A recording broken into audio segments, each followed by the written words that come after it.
तो शिव साठ and classes में स्वागत है आपका। मैं मुकेश पांडे।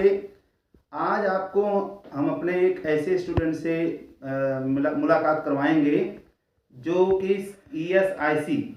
ईएसआईसी में यूपी ट्रिपल एससी के थ्रू, तब जो है ईएसआईसी यूपी ट्रिपल एससी के थ्रू आया था, उसमें आप ये 2016 में सिलेक्ट हुए हैं। और इनका नाम है हिमांशु शर्मा। और ये बहुत ही अच्छे, बहुत ही मेहनती और होनहार स्टूडेंट रहे हैं। इनके साथ करीब स्किल टेस्ट में तो करीब 18-19 बच्चे पास हुए थे, लेकिन किन्हीं कारणों से फाइनल मेरिट में उनसे बाहर हो गए थे, तो उसमें 6 लोग पास हुए थे। तो इनमें हिमांशु शर्मा जी हैं और ये कानपुर के ही हैं। और इनके साथ ये अच्छा रहा सौभाग्य इनका कि इनको कानपुर में ही इनकी ज्वाइनिंग हुई। और दूसरी चीज़ इससे भी अच्छा रहा, इनके घर से महज 100 मीटर दूरी पे ही इनका ऑफिस है। इनके घर से इनके ऑफिस की दूरी ज़्यादा 100 मीटर, और 100 मीटर मतलब वॉकिंग डिस्टेंस। बिल्कुल घर से निकलते 2 मिनट में ही अपने ऑफिस।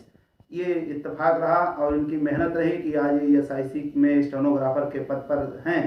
और आज हम इनकी आपसे मुलाकात करवाएंगे। ये आए थे, इनकी बहन की शादी तय हुई है दीदी की, तो उस खुशी में हमको मिठाई खिलाने आए थे। तो हमने कहा अभी थोड़ा सा अपना एक्सपीरियंस और भी बच्चों को शेयर करिए, जिससे और भी बच्चे इनक्रेज हों और आप लोग भी होपलेस ना होइए। और ये आपको अपने बारे में सारी चीज़ें आज ये खुद ही बताएंगे कि आप लोग कैसे तैयारी करें, किस तरह से करें। कभी आपको विचलित नहीं होना है, अपने ही दृढ़ इच्छा शक्ति के साथ जिस चीज़ में ही लगे हैं। जरूरी नहीं कि स्टेनोग्राफर में लगे हैं कि स्टेनोग्राफर ही है, ऐसा नहीं। जिस चीज़ में आपका रुझान है, जिस चीज़ की इच्छा है, वही चीज़ हमको इन्होंने बताया है। वही चीज़ हमने कहा कि आज आप लोगों को भी ये बताएं, जिससे आप लोगों को भी कुछ मार्गदर्शन मिल सके और इनका एक्सपीरियंस भी देखें कि इन्होंने कैसे तैयारी किया, क्या किया, कैसे हमारे संपर्क में आए और कैसे इनको नौकरी मिली। ये सारी चीज़ें अभी हिमांशु जी आपको बताएंगे। तो हिमांशु जी आप बताइए कुछ बच्चों को। सबसे पहले सभी प्यारे साथियों को मेरा नमस्कार।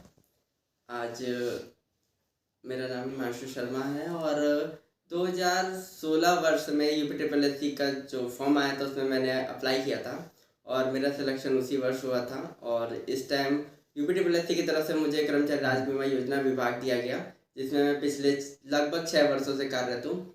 आज बड़े दिनों बाद मैं गुरुजी से मिलने आया, तो सर से ऐसी चर्चा में बात हुई कि मेरे साथ भी ऐसा हुआ था कि जब मैंने तैयारी स्टार्ट की थी तो रिटर्न की सब पहले तैयारी की थी, फिर उसके बाद ये मुझे बताया गया कि स्टेनो में स्कोप अच्छा है, थोड़ा सा नौकरियां जल्दी मिल जाती हैं, थोड़ा सा कंपटीशन कम हो जाता है। तो फिर मैं ऐसे ही स्टेनो की कोचिंग ढूंढते हुए सर के पास आया। तो फिर मैंने वहाँ से तैयारी स्टार्ट की। स्टार्टिंग के कुछ मंथ्स में तो समझ ही नहीं आता था क्या लिख रहे हैं, कुछ पता ही नहीं चलता था। तो धीरे धीरे फिर इतना मन लग गया कि कंटिन्यू में मतलब सर ने इतनी मेहनत करवाई। कभी कदार सर गुस्से में डांट भी बहुत देते थे और पनिश भी कर देते थे, तो तुरंत में तो बहुत ख़राब लगता था। लेकिन आज ये एहसास होता है कि अगर सर ने ना डांटा होता या ना कुछ कहा तो शायद आज यहाँ तक नहीं पहुँचते। तो जब मैं सर से मिला और उसके बाद मैंने तैयारी की तो निरंतरता के साथ मैंने तैयारी की। और होता क्या है कि जब हम किसी चीज़ की तैयारी करते हैं तो जिस दिन हम थोड़ा ज़्यादा पढ़ लेते हैं तो हमें अपने पर कॉन्फिडेंस ज़्यादा आ जाता है। एक आध दिन बीच में गैप हो जाता है या फिर कहीं रिजल्ट आता है हमारा सिलेक्शन नहीं होता तो हम होपलेस हो जाते हैं, जिसमें लगता है कि अब नहीं होगा, हमारे साथ वाले को हो गया। तो ऐसा सबके साथ होता है और ये आम बात है। तो अगर किसी भी चीज़ में हम ईमानदारी से निरंतरता के साथ, और आप चाहे जहाँ भी जिस क्षेत्र में, चाहे पढ़ाई का नहीं, जिस क्षेत्र में आप सफल होना चाहते हैं या जिस क्षेत्र में आपकी रुचि है और आप मेहनत कर रहे हैं, तो 2 चीज़ें, एक तो अपनी निरंतरता और धैर्य के साथ हमेशा साथ में मेहनत करें। दूसरी चीज़, गुरु कोई भी हो, आप जहाँ भी पढ़ाई कर रहे हो, जिनसे आप मार्गदर्शन ले रहे हो, उन पे पूरा विश्वास करते हुए आगे बढ़ते रहें।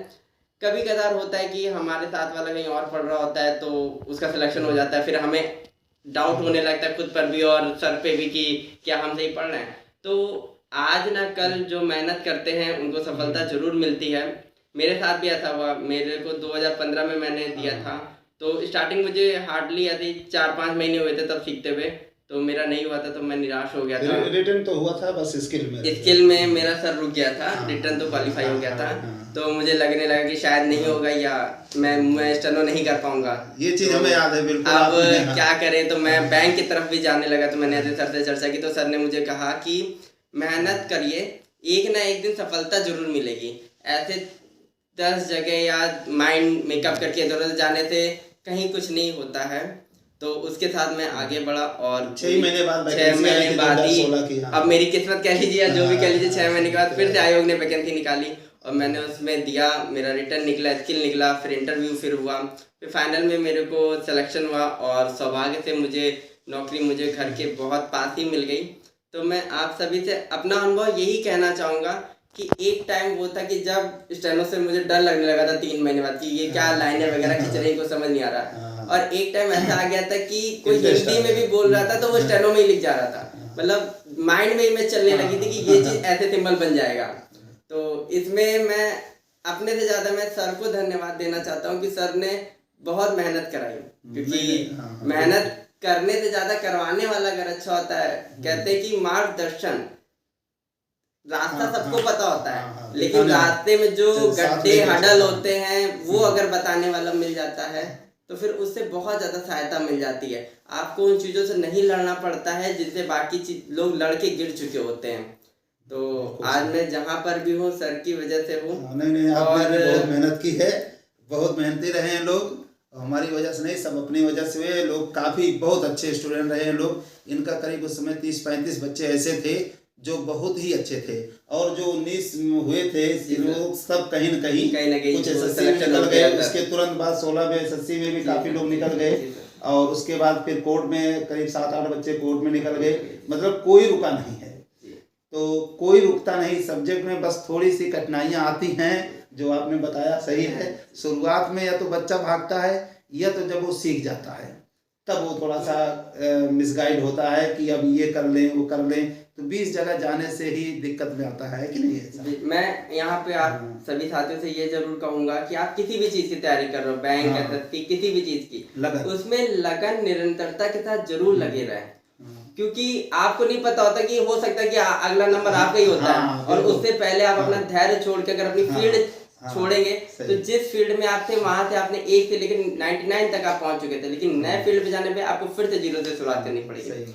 और फिर एक चंद लाइनें मैं यहाँ जरूर कहूँगा, जब आंखों में अरमान लिया और मंजिल को अपना मान लिया तो फिर मुश्किल किया और आसान किया, बस ठान लिया तो ठान लिया। मेरे अभी सभी साथियों को मेरी अपनी तरफ से बेस्ट विशेष के साथ मैं आपके लिए यही कहना चाहूँगा कि बस मेहनत करें, और जहाँ भी आप पढ़ रहे हैं आप अपने ऊपर और गुरुजनों के ऊपर और अपने माता पिता के आशीर्वाद पर ही विश्वास करें और आगे बढ़ते रहे। एक ना एक दिन सफलता आपको जरूर मिलेगी। इसके साथ ही मेरे सभी प्यारे साथियों को मेरा नमस्कार।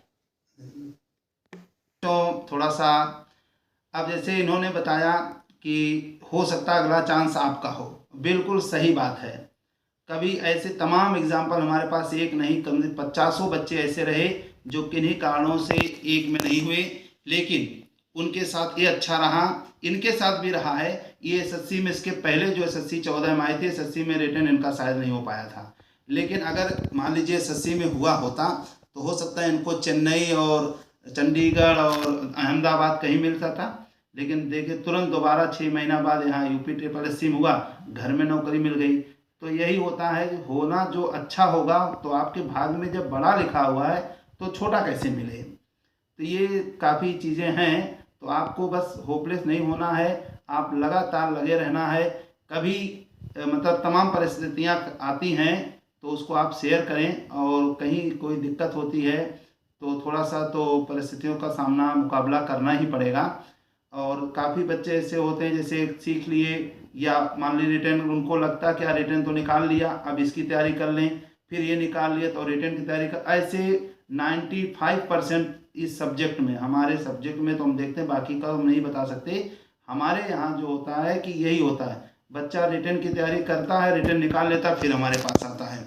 फिर हमारे पास आएगा तो हम इसे शुरू करेंगे, 6 महीना 7 महीना 8 महीना 1 साल लगा, जब हमारा अच्छे से तैयार कर लिया तो उधर रिटर्न पर बात कर लेता है, फिर रिटर्न नहीं निकाल पाता है। तो दोनों को आपको साथ में लेके चलना है। आपने रिटर्न निकाल लिया, इंटरव्यू फेल हो गए तो भी बेकार है। आप इसका मतलब है कि आप रिटर्न भी पढ़िए, यानी प्री करिए, मेंस की भी साथ में तैयारी होनी चाहिए। ये नहीं कि प्री निकाल लेंगे फिर हम मेंस पे ध्यान देंगे, ये तो फिर नौकरी नहीं मिलती है, बहुत समय लग जाता है। आपको साथ साथ ले, बस ये ध्यान रखना जो चीज़ें अच्छी हैं। सपोज आपका रिटर्न अच्छा है तो आप रिटर्न पे थोड़ा सा कम कर दीजिए, स्किप पे ध्यान दीजिए। रिटर्न में भी मान लीजिए मैथ, अंग्रेजी, रीजनिंग तमाम चीज़ें आती हैं, तो उसमें इंग्लिश आपका मान लीजिए बहुत अच्छा है तो इंग्लिश को एकदम से ख़त्म ना करिए। बच्चे क्या करते हैं, ये तो हम अपना अनुभव बता रहे हैं, देखते हैं, वो इंग्लिश अगर उनकी अच्छी तो इंग्लिश को बंद कर देंगे, बिल्कुल पैक रख देंगे, मैथ पे लग जाएंगे। पता चला मैथ तो अच्छी की, उधर इंग्लिश बेकार कराए। एग्ज़ाम में तो सभी बराबर नंबर के आने हैं।